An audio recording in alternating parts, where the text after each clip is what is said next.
All right, let's move on to game one of this match. Are you all ready and loaded in control? Jacked. Ready.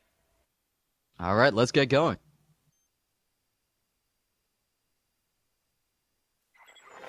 Welcome to TeamSpeak, advanced voice communication software for any platform. TeamSpeak allows groups of people to communicate and share information with anyone, via the internet or through private networks. Using your Windows, Mac or Linux-based computer, all you need is a headset with microphone, and in minutes you can be chatting with others in real time, using our crystal clear voice technology.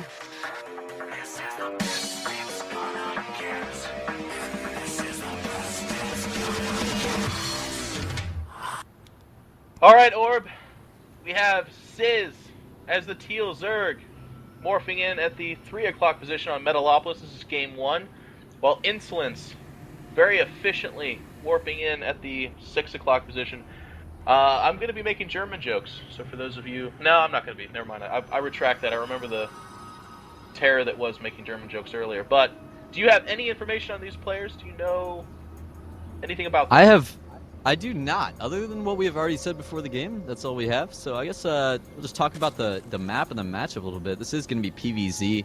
I love watching this matchup. It's really exciting. You got to see a lot of pressure in this matchup, just like in TvZ, of course. The Protoss has to keep the pressure on the Zerg to stop the Zerg from just droning up. And we do see the extractor trick going off for sYz right there. I almost thought he was going to be going for gas pool really quickly, but not at all. And it looks like Insolence, based on his pylon placement, is going to be going for the wall off with the gateway and cyber core, creating a very small choke at the ramp. Yeah. What do you think about that wall off as opposed to the wall off using the pylon itself?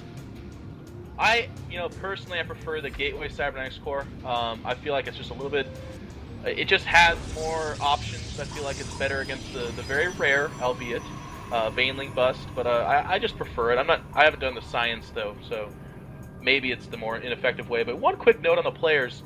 The mere fact that Orb and I don't necessarily know anything about these guys beyond their achievements within this tournament in their ladder ranks doesn't mean that this isn't an excellent opportunity being taken. Like, if you need your name to get out there, if you want to represent yourself and start to create that bandwagon, these are the tournaments to do it. Free entry, weekly, huge production. Lots of people put a lot of value in this tournament. So if you're thinking, man, I really want to get my name out there, join the TeamSpeak Team Liquid tournament.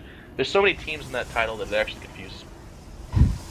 So in this game right now, we do see that sYz actually did go for gas before he even started his spawning pool, and he had that mining like right as he started the spawning pool. So definitely probably going to be seeing some type of early baneling play. It could just be speedlings, but usually when you see this really early gas before pool, it ends up being a type of baneling bust play. So how do you think Insolence should react to this?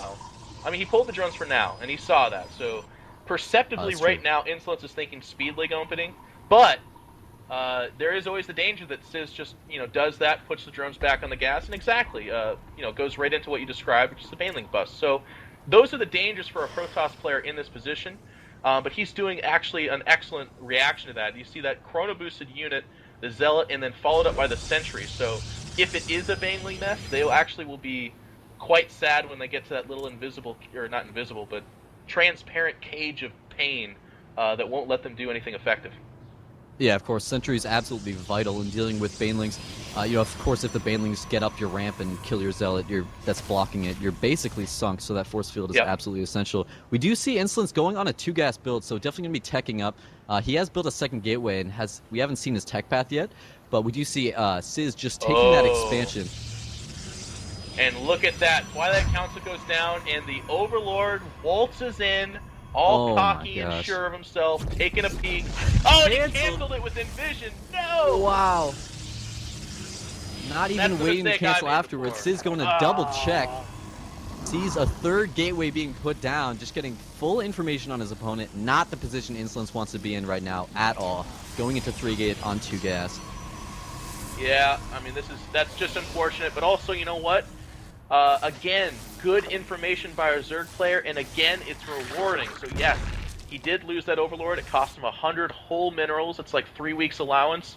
But then he was able to get him to cancel the Twilight Council, already getting some of that money back and getting full information on what's going on. So we do see that early baneling nest that you actually predicted very intelligently, and I'm kind of interested to see if this is going to be kind of a quick little baneling bust play. Yeah, I'm really scared for Insolence, to be honest. In this position, he's on three warp gates, but wow, Zerglings surround the sentry, take it out before he can even throw down a second force field. This Zealot's gonna get taken out. Two sentries and a Zealot do get warped in, but I mean, losing those units this early on is devastating when you're gonna have to deal with banelings later. You need all the army you can get. Oh, I hate seeing little. I mean, look at sentries. They're so cute. They carry that little orb behind them, but man, little orb. This is not looking good. So a baneling bust is on the horizon. We do see aggressive Zergling play, and he's already scored loads of points for him. That first sentry is dead. It did cast one force field, as you pointed out, but not getting the others off. These Zerglings are surrounding, looking for more sentry kills. Are they going to get one? Oh, it's a race. No, it actually survives off of a little bit of a waste there. Vietnam veteran that is that sentry is happy to be here, at least for now. You know, if you look at the drone count, just look at sYz's base. You know, his natural really is not very saturated at all, and it's been up for a while. It looks like he is pumping drones at this point in time now. So instead of just going for a very quick baneling bust, he is starting to drone up now. But I really would have liked to see that those drones come a little bit earlier, because what's happening now is he spent a lot of minerals and a lot of larvae on those Zerglings, kind of threw some of them away. And then now he's kind of a little bit behind on the economy in terms of his drone production. Yep, and Insolence is actually moving out. We do have 7 sentries and 4 zealots, excuse me. They will be thwarted by these spine crawlers. Looks like they might try to walk up the ramp. Are going to be blocked by the Queen and the Zerglings, though. So here's a couple notes. You know, because of that aggressive opening, sYz has actually kind of mismanaged his own economy. We do not have any creep spread just now. Tumors going down. You're absolutely right about the lack of drone saturation at the natural. But he's also missed a couple injections. So sYz needs to get a hold of what he's got within his own base perimeters if he's going to win this game. There are a lot of spine crawlers going down, and I'll tell you what, as a Protoss player, if I see that many spine crawlers, if I saw speedlings, I'm actually thinking this is heading towards Mutas. And that's just kind of the personal read. If you know, roaches would have made their faces known by now, in my opinion. Absolutely. I really think what the Protoss should have done, though, a big mistake there was if he already had those units at the Zerg's natural, he should have poked around to the right and checked the gas. Because if he saw 2 gas at the natural, he could assume that he was at 4 gas and know that something like Mutas is probably going to be coming.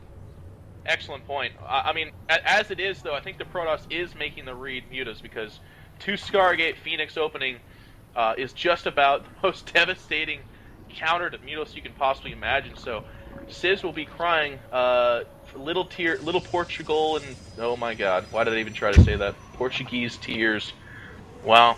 All right. Well, I've made it known that I'm American that far. So there are Phoenixes being double Chrono Boost at this point. Meanwhile, probes are just being produced. Insolence has done a good job using his Chrono Boost. We do see not a surplus at both Nexus, so he is actually ahead of the curve in that regard. And a scouting hallucinated Phoenix being made available here. Interesting that he would purchase hallucination to get a Phoenix when he's already going Phoenixes. That's a little odd. Well, it's getting good information. You know, he is seeing the Mutas, confirming what his suspicions did show.